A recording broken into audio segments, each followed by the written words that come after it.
25 বছর তারাবি পড়াচ্ছি মসজিদে। কদরের রাত্রিতে ইমাম হিসেবে আমি মোনাজাত করে মিলাদ টিলাদ পড়ে, বুঝছেন। আমি বলি, আল্লাহ, এই 1 মাস যে মা বোনেরা স্বামী, ছেলে, শ্বশুর, বাবা মাকে ভাত পাক করে সেহরি ইফতারি জোগাড় করে দিয়েছে, আল্লাহ তুমি তাদের হায়াত দারাজ করে দাও। একটা স্বামী আমিন কয়নি। সরকার যদি জাকাত আদায় না করে, গরিব, এতিম, অসহায় মানুষগুলা যত সুদ নিয়ে অপরাধ করবে, মোটটা দায় দায়িত্ব সরকারের বাতাম ফাটাবি। কি কতক্ষণ? তাহলে গরিবরা বাঁচা গেল। আর আমরা করছি, ওরা কিস্তি লেছে থাক, আমার জমি আছে, ব্যবসা আছে, আমার তো কিস্তি নেওয়া লাগিচ্ছে না। কিন্তু জমিদার 20 বিঘা আছে, এর 10 বছরের খাজনা বাকি পড়ছে। কাছারির যখন এই কাহালু কাছারির যখন দিবের যাবি, আগেই কবি আপনার খাজনা 10 বিঘার হচ্ছে 22,000 টাকা, আর 9,500 টাকা হচ্ছে সুদের টাকা। আগে 9.5 দেন, তারপরে রিসিভ দেবো। এই কথা কোন টাকা? তাহলে আমি জমিওয়ালা বাঁচলাম।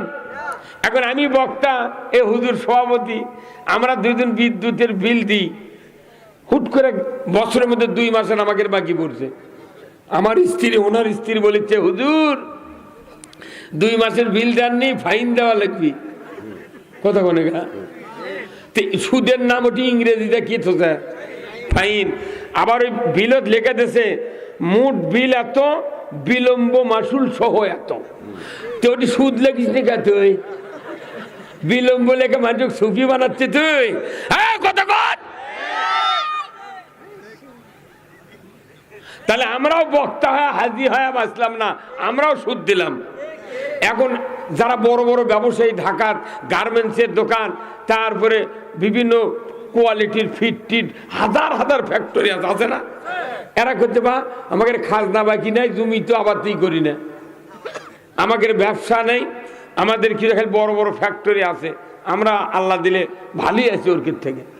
উই আরো বেশি মরিছে, উই লেছে 500 কোটি টাকা সিসি লোন। কত কোনে গা কে ভাই? কি কথা? কি 500 কোটি?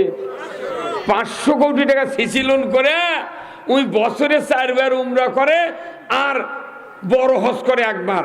আবার ওর থেকে ঘুরে আসে ওর বন্ধু বান্ধব কয় যে হজরে আসাদত 6 বার চুমা দিছি। আল্লাহ তখন জিবরাইল কয়, এ জিবরাইল গাঁজা খাচ্ছে রে, তুই যে সুদের সিসি লোন করছু, তুই চুমা দেওয়ার বড়াই করছে, তুই কথা কর। এই বাংলাদেশে যত আবাদত আছে, সমস্ত আবাদত আমাদের গোল্লায় যাচ্ছে শুধু সুদের অর্থনীতি থাকার কারণে।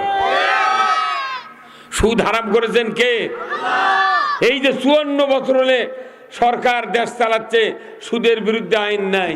পাকিস্তান 24 বছর চালাচ্ছে, সুদের বিরুদ্ধে আইন নাই। ব্রিটিশ 190 বছর চালাচ্ছে, সুদের বিরুদ্ধে কোনো আইন নাই। আছে? অথচ এই ভূখণ্ডে শায়েস্তা খান নামে একটা রাষ্ট্রপতি ছিল। শায়েস্তা খান, আমরা ক্লাস 3 পড়েছি, 1968-67 সনে পড়েছি ক্লাস 3 ইতিহাসে। শায়েস্তা খান নামে একটা রাজা ছিল, সেই রাজা ঢাকাতে একটা ওনার ফেরেশতা আছে। তো ওনার শাসন আমলে 1 টাকা দিয়ে 8 মণ চাউল খাচ্ছে। এই কয় মণ? আচ্ছা, 1 টাকা দিয়ে 8 মণ চাউলের কথা এখন বক্তৃতা দিলে জনগণ বক্তা ঠাইসা ধরবি, তুই রে পাঁচু কুন্ডি রে। কিন্তু যারা মুরব্বী তারা ঠিকই জানে টাকায় 8 মণ চাল খেলেছে শায়েস্তা খান। তাও মানুষ আন্দোলন করছে, এত দাম কে? আর এখন কি হচ্ছে না, হ্যাঁ 90 টাকা কেজি। আর বাসমতি চাল ইন্ডিয়ানটা 230 টাকা, পাকিস্তানটা 500 টাকা কেজি। করছে না, আবার আল্লাহ বাইরে দেশে করছে, আল্লাহ বাইরে দেশে বলে তোর বাটাম ফাটাবি মর। আজকে বাংলাদেশে সব মানুষ নিজে পরিশ্রম করে, নিজে ব্যবসা করে, নিজে কৃষি কাজ করে, যার মনে তাই খাইতে খায়, কিন্তু মানুষের অন্তরে ভয়, ভীতি, নিরাপত্তা নাই। খালি ভয় আর ভীতি, নিরাপত্তা নেই। কারণ কি? রাজনৈতিক অস্থিরতা আছে। কিবা খালি রাজনৈতিক অস্থিরতা যদি না থাকতো, মানুষ বুক ফুলে ফকিন্নিও একটা অন্যায়ের বিরুদ্ধে প্রতিবাদ করত। ফকিন্নি তো দূরের কথা, মসজিদের ইমাম অন্যায়ের প্রতিবাদ করে পারে না। না বা বলে যদি মোতাল্লি খেপে দেয়, চাকরি আর থাকবে না। হ্যাঁ, হুজুর কথা কোন না? তাহলে বাংলাদেশের সব ভালো, খালি রাজনৈতিক অস্থিরতার কারণে আজকে দেশের মানুষের শান্তি নাই, মনের শান্তি নাই, শুয়ে থেকে শান্তি নাই, ঘুম পাড়ে শান্তি নাই, ব্যবসা করে শান্তি নাই, কোথাও শান্তি নাই, বিয়ে করেও শান্তি নাই। প্রত্যেকটা বিয়ে বাকি। হ্যাঁ বলেন তো, ওজুর ফরজ কয়টা? হ্যাঁ জোরে কোন কয়টা? শুনে খুশি হবেন, গত পরশুদিন সিমলা বাজারত একটা মুক্তিযোদ্ধা, বুঝছেন, প্রাইমারির প্রধান শিক্ষক রিটায়ার হয়ে গেছে। ওনার বাপ আবার এটিও, ওনার শ্বশুর এটিও, ওনার স্ত্রীও প্রাইমারি মাস্টার। এই প্রধান শিক্ষক আমার কাছে ধরে জোরাজোরি কোলাগুলি করে হুজুর না চা খান। আমি বাইরে চা খাই না। উনি এতই বক্তৃতা আমাকে শুনেছে। আমি ভাই শোনেন তো, ওজুর ফরজ কয়টা কোন? তো উনি করছে 9টা। তখন আমি বুঝতে পারছি যে কি শিক্ষিত। প্রাইমারি হেডমাস্টার যে ওজুর ফরজ 9টা কয়, তাহলে দুনিয়াদারি থাকবি। হে ভাই থাকবি। আমি বললাম ভাই গোসলে ফরজ কয়টা? বলছে 7টা। আমি মরদ তুই রে, তুই মরদ। যে প্রাইমারি মাস্টার এই উত্তর দিল, এরকম সরকার দিচ্ছে 43,000, 50,000, 40,000 টাকা বেতন। আর মাদ্রাসার হুজুরেরা কষ্ট করে চায়া চিনতে, হাফিজে মাদ্রাসা, কওমি মাদ্রাসারা বছরের পর বছর তারা সাহায্য নিয়ে, চামড়া নিয়ে, ধান নিয়ে, আলু নিয়ে, কত দান খয়রাত করে তারা সমাজে ইসলামের কাজ করেছে, তার কেড়ে বেতন নাই। যারা মাদ্রাসা হাফিজিত পরে, কওমিত পরে, এরা কি এদের সন্তানের মা বাপ কি সরকারও ট্যাক্স দেয় না? হ্যাঁ দুর্গম দেয় না? প্রাইমারিতে ভার্সিটি বন্ধু যারা পড়ে, এরা কি সরকারও ট্যাক্স দেয় না, খাজনা দেয় না? তাহলে একই দেশে 87% মুসলমান ওই প্রাইমারি থেকে ভার্সিটি বন্ধু উপবৃত্তি, তারপরে সরকার বেতন দিয়া মাস্টার ও শিক্ষকতা করার জন্য ব্যবস্থা করে দিয়েছে। এই কথা কন। হ্যাঁ, তাহলে ভিক্ষা, ওরকে ভিক্ষা করা লাগে না, ওরকে আবার গাড়ি দিয়ে নিয়ে যায়, গাড়ি দিয়ে ছুঁয়ে দেয়। আর এরকম কথা তোরা খালি ভিক্ষা করতেই থাক। যদি ভিক্ষা করা লাগে, এরা 2 বছর করে চালালো, এই ভিক্ষা আবার ওরকে ঘাড়ত দেন, তোরা আবার 2 বছর চালা, দেখ ঠেলা কাক কয় কি দেখছে। আমাকে দিয়া তারাবি পরে নিচ্ছে, কুরবানি নামাজ পড়ে নিচ্ছে, ঈদ উল ফিতর পড়ে নিচ্ছে, জব করে নিচ্ছে, কাফন করে নিচ্ছে, বিয়ে পড়ে নিচ্ছে, জানাজা করে নিচ্ছে, খতম তারাবি পড়ে নিচ্ছে, জুম্মার ইমামতি করে নিচ্ছে। আর করছে তোরা খালি ভিক্ষা করতে দেবো, তোরা ইমানদার লোক, পাগল, তোরকে বেশি টাকা লাগে না, তোরকে টাকা প্রচুর বরকত। কেবা কি কথা কি খারাপ কোন? আচ্ছা কোন তো, কোন ডিসির পাশে কি একটা চৌকিদার কোনদিন নামাজ পড়ছে? হ্যাঁ, কোন টিওনার পাশে কি একটা ওসি নামাজ পড়ছে? কোন এমপির পাশে কি ওর একটা কর্মী নামাজ পড়ছে? হ্যাঁ, তাহলে যে টিওনো, যে ডিসি, যে এমপি, যে বাপের ঔরসে জন্ম লেছে, তারই বাপক বিয়ে পড়াছে ইনকে মসজিদের ইমাম।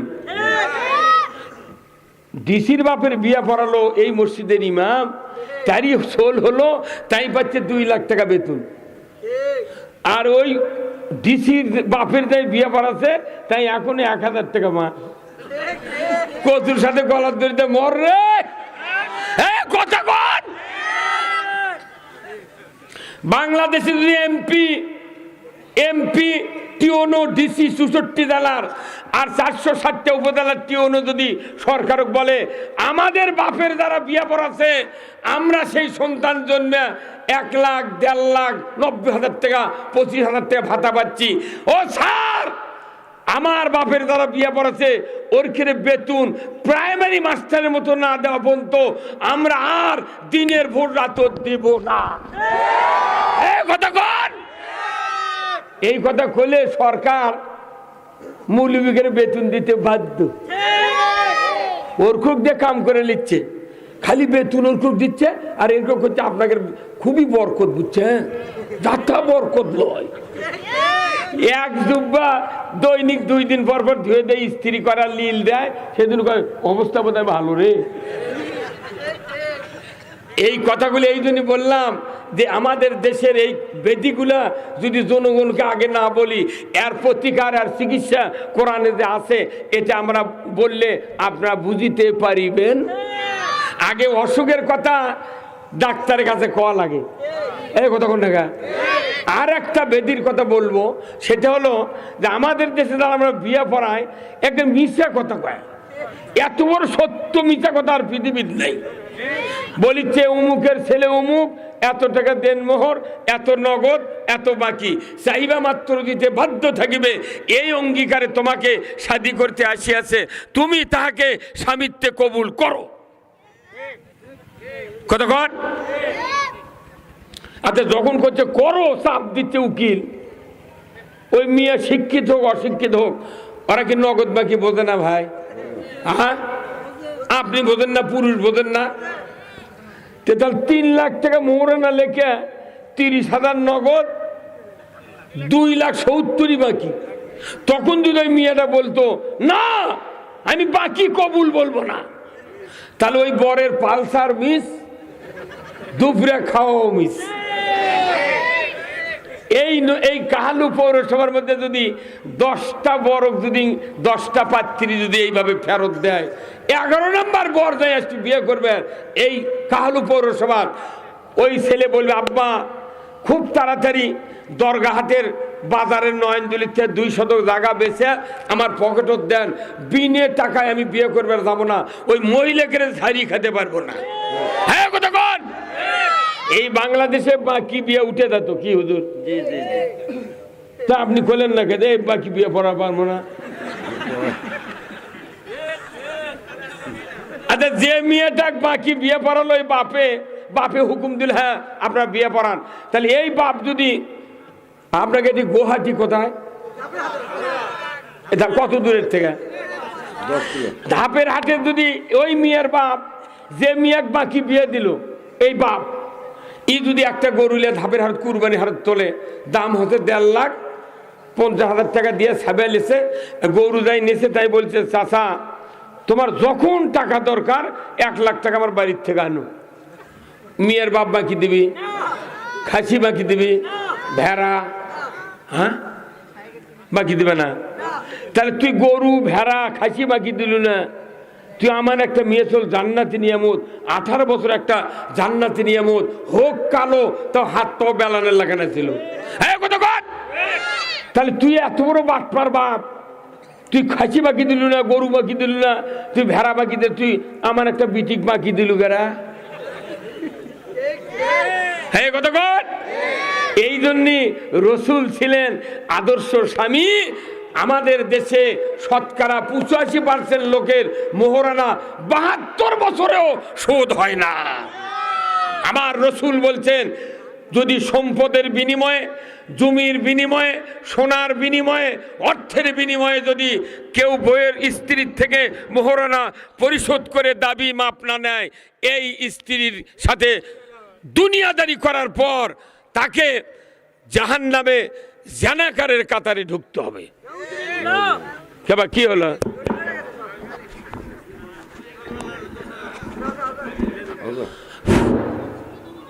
কথা বুঝতে পারছেন আপনি? তাহলে এই কথাগুলো আমি এই জন্য বললাম, এগুলো সমাজের কি বেধি, এই সমাজের কি। আসুন এই বেদির থেকে বাঁচার জন্য আমরা এখন কোরআনের ভেতর ঢুকবো, যেরকম আল্লাহু আকবার। এই বেদির থেকে চিকিৎসা কারা কারা হতে চান তারা তারা দুহাত তুলে আল্লাহকে দেখান। লিল্লাহে তাকবীর, নারায়ে তাকবীর।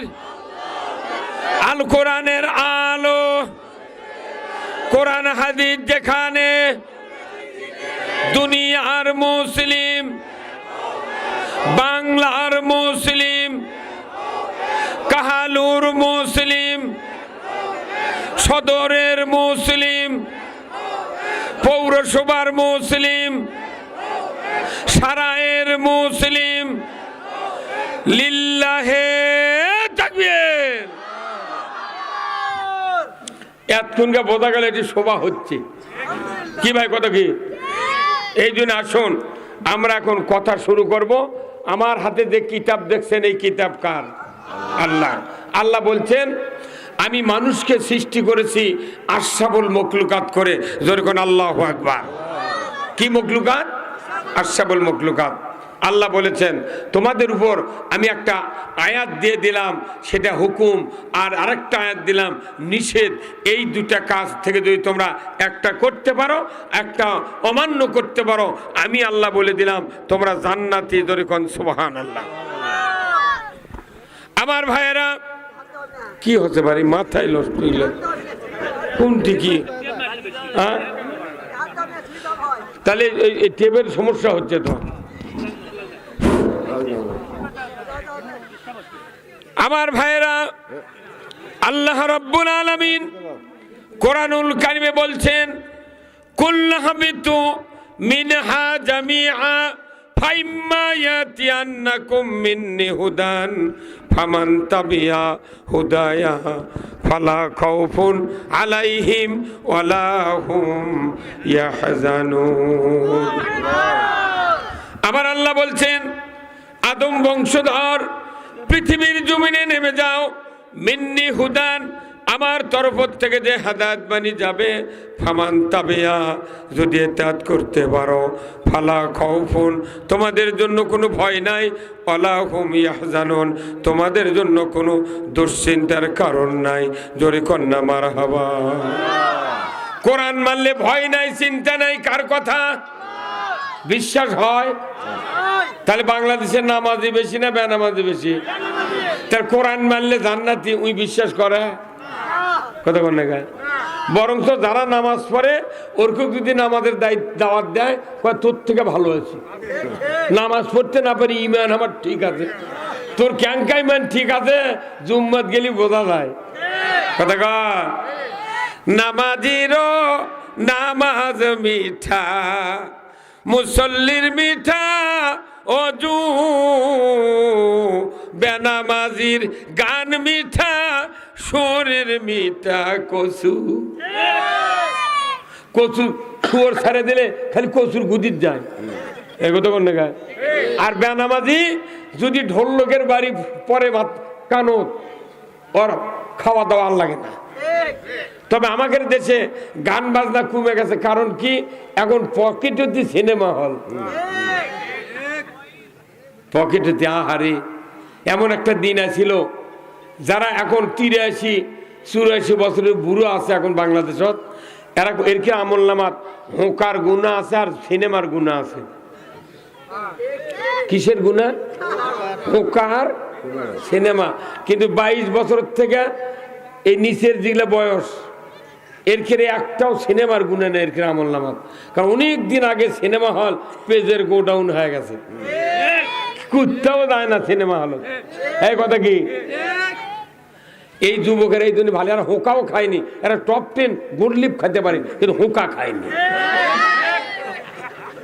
এই কাহালু থেকে মেলা মুরব্বী যাই এখন হতে, মেলা মানুষ গেছে বগুড়া মেরিনা সিনেমা হলত, মাদুদ গেছে কতক্ষণ যা।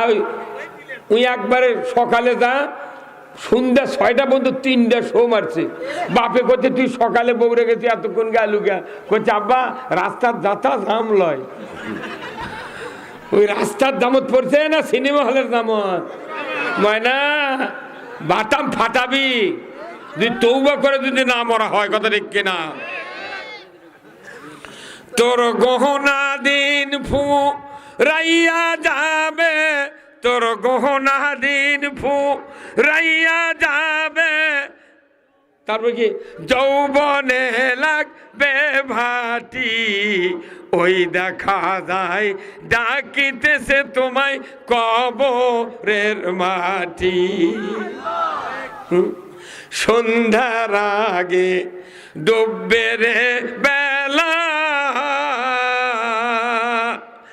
এক পলকে ভেঙ্গে যাবে তোমার রঙ্গে রি মেলা। মলে সব শেষ। কিরাইদুল ভাই শেষ, মলে শেষ। কারে দিবা তুমি জোরে ধমক, কারে দিবা তুমি জোরে ধমক, কার মাথায় ভাঙবে লাঠি, ওই দেখা যায় ডাকিতেছে তোমায় কবরের মাটি। কবর আমাদের সামনে কোনো জায়গা নাই, খালি কবরে একটা রাস্তা। কবর যারা দুনিয়ার জীবনে ঈমান নিয়ে, ইসলাম নিয়ে, রসুলের আদর্শ নিয়ে, কোরআন নিয়ে যারা মারা যাবে, কবর নয় ওটা, ওটা জান্নাতে যাওয়ার দরজা। ধরে কোন আল্লাহু আকবার। আমরা কি জান্নাতে যেতে চাই? কারা কারা দুহাত তুলে আল্লাহকে দেখা? মারহাবা মারহাবা। এতগুলা লোক জান্নাত, এতগুলা লোক, এই পুরুষ মানুষগুলা সব মায়ের পেট থেকে এসেছি। জোরে কোন আল্লাহু আকবার। কত কে করে যাদের পুরুষ মানুষ নাই কি রে? এই বেটা ছেলেদের মানুষ কত কাবড়াচ্ছে, এটা বেটা দে আল্লাহ, দে আল্লাহ। কি করে এত পুরুষ? আল্লাহ বলছেন তুমি জান্নাতে যদি যেতে চাও, তোমার চারটা আমল তোমাকে করতে হবে। ধরে কোন আল্লাহু আকবার। আর চারটা আমল বাদ দিতে হবে, তাহলে তুমি জান্নাতে যেতে পারবে। আর ওই চারটা যদি বাদ দাও, যদি চারটা যদি বাদ দাও, তুমি জাহান্নামে যাবে। কার কথা? আল্লাহ রাব্বুল আলামিন বলছেন কুল্লু নাফসিন বিমা কাসাবাত রাহিনা ইল্লা আসহাবাল ইয়ামিন ফি জান্নাতিন ইয়াতাসাআলুনা আনিল মুজরিমিন মা সালাকাকুম ফি সাকার ক্বালু লাম নাকু মিনাল মুসাল্লিন ওয়া লাম নাকু নুতি'মুল মিসকিন ওয়া কুন্না নাখুদু মা'আল খাইদিন ওয়া কুন্না নুকাজ্জিবু বিয়াউমিদ্দিন। কার কথা? সূরা মুদ্দাসসিরের ভিতরে আল্লাহ বলেছেন, ও পৃথিবীর মানুষ, যেদিন আমি কিয়ামত হাজির করব, ওই দিন প্রত্যেকটি অপরাধী জাহান্নামে গ্রেফতার হবে। ইল্লা আসহাবাল ইয়ামিন, আল্লাহর সিংহাসনের ডান পার্শ্বে যারা থাকবে তারা সবাই যাবে জান্নাতে। ডানের লোক যাবে জান্নাতে, বামের লোক যাবে জাহান্নামে। কার কথা?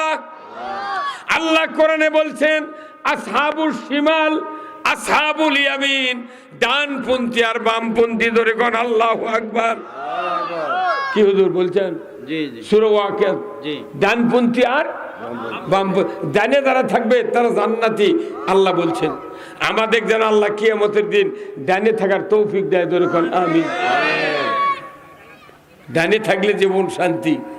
এখন ডানের গুলা জান্নাতে যাবে, বামের গুলা জাহান্নামে যাবে। এই বামে যতগুলা লোক থাকবে বিভিন্ন মামলা থাকবে তাদের নামে, বিভিন্ন মামলা। নামাজ কাজার মামলা, মিসকিনও খাবার দেয়নি তার এক মামলা, ইসলামের বিরোধিতা করছে তার এক মামলা, আখিরাতের দিন বিশ্বাস করেনি তার এক মামলা, আর একজন ঘুষ খাচ্ছে ওর এক মামলা, সুদ খাচ্ছে ওর এক মামলা, বউ দুটো বিয়ে করে একজনক ভালোবাসছে আর একজনক ভালোবাসেনি তার এক মামলা। এইভাবে হাজারো মামলা হবে। দুনিয়ায় মামলা হলে কয় কোর্টে যাও, আর আখেরাতে মামলা হলে কোনো কোর্ট কাছারি নাই। আল্লাহ যদি মাফ না করে জান্নাতে যাওয়ার উপায় নাই। জান্নাতীরা জান্নাতে যাবে, জাহান্নামীরা জাহান্নামে যাবে। দেখতে পাবে জান্নাতীরা, আরবিতে প্রশ্ন করা হবে ইয়াতাসালুনা আনিল মুজরিমিন, হে অপরাধীরা তোমরা কোন অপরাধে মা সালাকাকুম ফি সাকার, সাকার নামক জাহান্নামে প্রবেশ করেছ? তারা বলবে ক্বালু লাম নাকু মিনাল মুসাল্লিন। তারা বলবে ভাই আমরা দুনিয়ায় নামাজি ছিলাম না। কি অবস্থা হবি মানা? যারা পৃথিবীতে নামাজ না পড়বে তারা জাহান্নামে যাবে। কার কথা?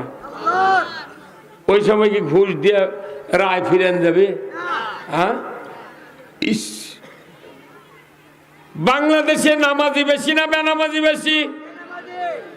এদেরকে নামাজি বানানোর দায়িত্ব কার? হ্যাঁ, এই পাঁচজন খালি বলেন, আর মানুষ কি সবাই বোঝা লাগবে? এদেরকে নামাজি বানানোর দায়িত্ব কার? সরকারের।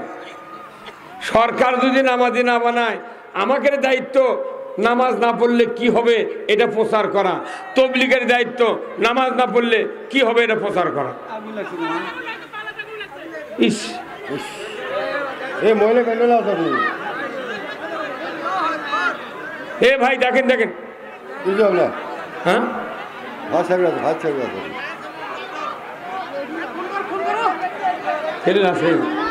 আছে আমার গাড়ি করছি, বসেন বসেন, আল্লাহ বর্ষা দোয়া পায়ে সুরা কাফিরুন পড়েন বারে।